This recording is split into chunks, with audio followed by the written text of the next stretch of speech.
আজি বনাবলৈ গৈ আছোঁ মেগীৰ কাৰণে বিলাহী জলকীয়া পিঁয়াজ আৰু নহৰু কেইটামান কাটি ল'লোঁ। এয়া 2 পেকেট মেগী লৈ লৈছোঁ। এতিয়া কেৰাহী ভালকৈ গৰম হৈ গ'ল, তেল দিলোঁ। তেলো গৰম হোৱাৰ পিছত পিঁয়াজখিনি দি দিলোঁ। পিঁয়াজ ইয়াত মই 2টা ডাঙৰ চাইজৰ পিঁয়াজ ব্যৱহাৰ কৰিছোঁ।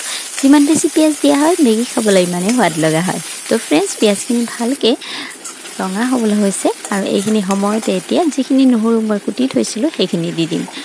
নহৰুটো আপোনালোকে স্কিপ কৰিব পাৰে, কিয়নো নহৰু যদি ভাল নাপায় স্কিপ কৰিব পাৰে। এতিয়া মই ইয়াতে কাটি থোৱা জলকীয়াখিনি দিছোঁ। আপোনালোকে ইয়াতে শুকান জলকীয়া নতুবা পাউডাৰো দিব পাৰে, একেবাৰে অপশ্যনেল। তাৰপিছতে এয়া ভালকৈ মিক্স কৰি ল'লোঁ, অলপ সময় ভাজি কৰি ল'লোঁ। এতিয়া আপোনালোকে যিকোনো শুকান মছলা ইয়াতে দিব পাৰে। মই ইয়াতে হালধি গুড়ি অকণমান, জিৰা গুড়ি, লগতে ধনিয়া পাউডাৰ অকণমান মিক্স থকা পাউডাৰ দিলোঁ। এতিয়া এইখিনি মিক্স কৰি ল'লোঁ। এতিয়া এটা মই ডাঙৰ চাইজৰ বিলাহী এটা কাটি লৈছোঁ, বিলাহীখিনিও দি দিলোঁ। একদম সৰু সৰু কৰি লৈছোঁ দেই। তাৰপিছতে বিলাহীখিনি ভালকৈ মিক্স কৰি ল'লোঁ। এতিয়া কি নোৱাৰোঁ, বিলাহীখিনি গলিবলৈ আমাক অকণমান নিমখৰ প্ৰয়োজন হ'ব।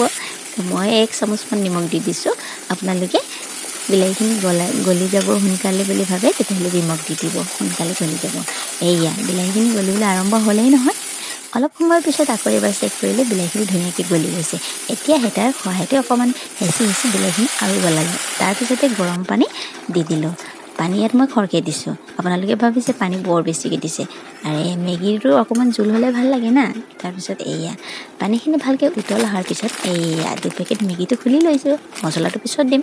এয়া মেগীখিনি ভাঙি ল'লোঁ। মেগী মই দীঘলকৈ থৈ বেয়া পাওঁ, সেইকাৰণে ভাঙি দিছোঁ। 2 পেকেট মেগী ভাঙি দিলোঁ। এতিয়া অলপ সময়ৰ কাৰণে মেগীটো ছেপাৰেট হ'ব দিব লাগে। যেতিয়া ভালকৈ ছেপাৰেট হৈ যায় তেতিয়া আমি যিখিনি মছলা আছিলে মেগী মছলা সেইখিনি দি দিম। বনাবলৈ তেনেই ইজি, গম পায়নে? আৰু মেগী মছলা দিয়াৰ পিছতে আমাৰ মেগীখিনি তৈয়াৰ হৈ যাব। ফ্ৰেণ্ডছ, এইটো ৰেচিপিটো একচুৱেলি মই একেবাৰে সৰুতে মানে ক্লাছ 6-7ত থাকোঁতে খাইছিলোঁ। গাঁৱৰ দাদা দুজন মানে সদায় তেওঁলোকে মেগী পাৰ্টি কৰিছিলে, তেতিয়া এইখিনি বনাই খুৱাইছিলে আৰু মই দেখিছিলোঁ। ভাবিছিলোঁ এনেকুৱাও বনাই খাম বুলি, কিন্তু সোৱাদটো তেনেকুৱাও নহ'ব যেন লাগিছে। যি কি নহওক, আজি আমাৰ মেগী তৈয়াৰ হৈ গ'ল। এতিয়া মই মেগী ছাৰ্ভ কৰি ল'ম। মেগী ঠাণ্ডা হৈ গৈছে। তাৰপিছত এয়া বাতি এটাত মেগীখিনি দি দিলোঁ। আৰু আমি 2 নহয় সেইকাৰণে 2 পেকেট লৈ লৈছোঁ। আৰু আমাৰ ঘৰত মেগী বহুত কম বনে, জানেনে? মেগী এতিয়া মই 2-3 বছৰ মূৰতে খাইছোঁ নেকি। আমাৰ মেগী খোৱাটো বন্ধই আছে। কিন্তু আজি মানুহজনে ভাবিলে মেগী খাবলৈ মন গৈছে, মেগী বনাই লওঁ। সেইকাৰণে ময়ো বনাই দিলোঁ। কেতিয়াবা খাব লাগে, নহয়নে? আৰু এয়া মেগী ৰেডি। এতিয়া আমি খাই লওঁ।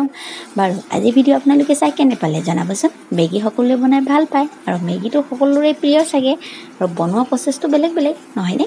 কিন্তু মই এনেকৈ বনাওঁ। বাৰু আপোনালোকে ট্ৰাই কৰিব। Bye bye.